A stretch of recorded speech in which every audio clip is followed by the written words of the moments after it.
السلام علیکم ورحمۃ اللہ وبرکاتہ۔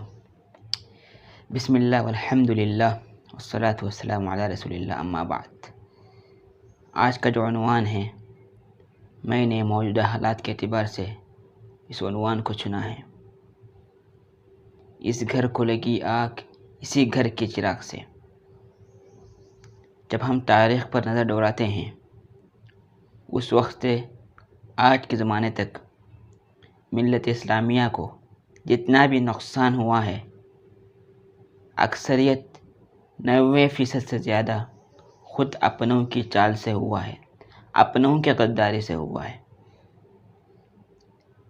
ہم ہندوستان کی تاریخ پر بھی نظر ڈالیں، ٹیپو سلطان شہید رحمۃ اللہ علیہ کی ان کی ذات کے ساتھ جس شخص نے غداری کی اور اس کا انجام کیا ہوا، اور اس کو دنیا کس نام سے یاد رکھتی ہے، اور خود ان کو چاہنے والے جن لوگوں کے لیے اس نے غداری کی، جن لوگوں کی اس نے چاپلوسی کی، وہ لوگ خود اس کو کس نام سے پکارتے تھے، ہم اچھی طرح جانتے ہیں۔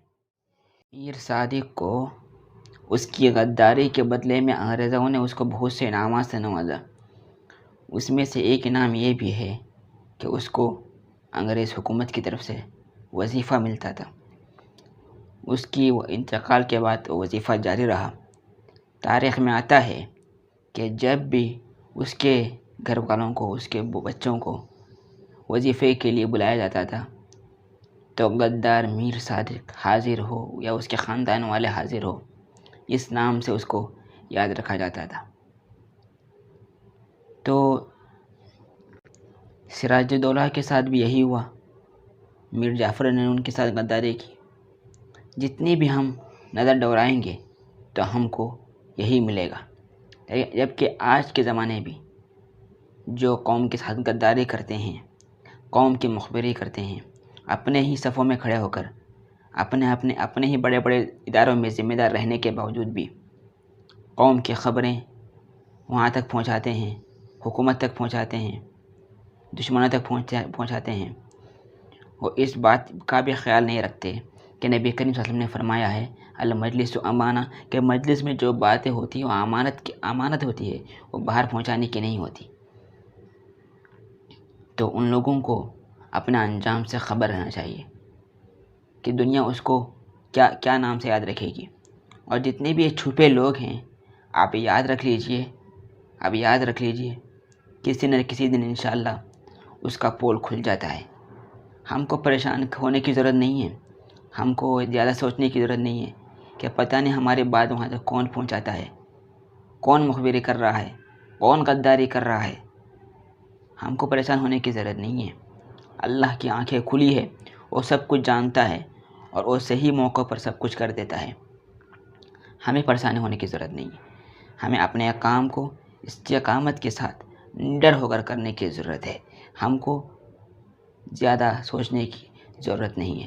اسی لیے میں نے یہی عنوان چنا کہ اس گھر کو لگی آگ اسی گھر کے چراغ سے، ورنہ غیروں میں کیا دم تھا کہ ہمارا کچھ کیا کر سکے، دشمنوں میں کیا دم ہے کہ ہمارا کچھ نقصان کر سکے۔ جتنے نقصانات ہوئے دشمنوں کا بھی ہاتھ رہا، ایسی بات نہیں، مگر زیادہ تر نقصان خود اپنوں کی غداری سے ہوا ہے۔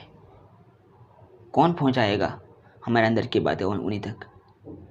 اس لیے ہم کو جتنی بھی چیزیں ہیں، ہم کو الرٹ رہنا پڑے گا، پریشان نہ ہو، الرٹ رہیں، قوم کے لیڈروں کو اور ایمان کا لبادہ اڑے ہوئے بے ایمانوں کو، ان دونوں کو پہچانو، لیڈر کون ہے، بے ایمان کون ہے، ہم کو پہچاننے کی ضرورت ہے، پریشان ہونے کی ضرورت نہیں۔